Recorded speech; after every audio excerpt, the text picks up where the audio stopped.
उठा उठा दिवाळी आली, मोठी स्नानाची वेळ झाली.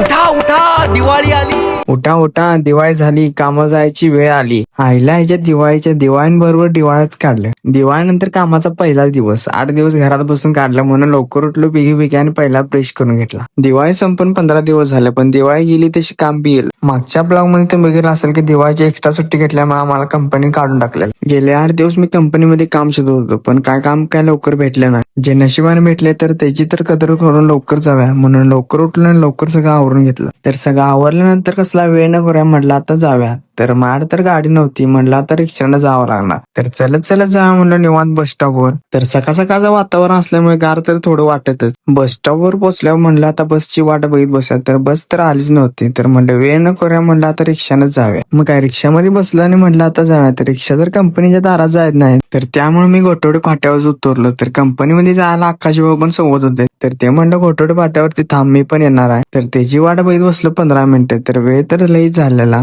तर भावाला 10 फोन करून पिडल्यानंतर भाऊ एकदाच आला. तर म्हटलं वेळ न करूया म्हटलं आता जाऊया तर कंपनीत. तर भावाच्या गाडीवर बसलो आणि निघालो डायरेक्ट कंपनीकडे. तर एकदाच कंपनी जाऊन पोहोचलो आणि पहिल्यांदा गाडी लावून घेतली. तर कंपनीमध्ये फोन तर आम्हाला अलाउड नाही, तरी पण भावान चोरून ब्लॉग शूट केलाय. तर पहिले इन करून घेतल्याने भेटूया आता डायरेक्ट 4:30ला. 6.5 hours later.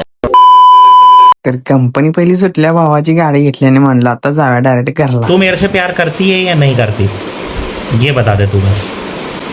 तर भावाचं नट्टी संघ बोलून झाल्यानंतर भावाला टाटा बाबा केलं आणि म्हणलं आता जाऊया. तर भावानं व्हिडिओ आवडलास तर लाईक शेअर कमेंट करा आणि युट्यूब जाऊन थोडं सबस्क्राईब करा. Take care, bye bye. भेटूया पुन्हा एकदा पुढच्या ब्लॉग मध्ये.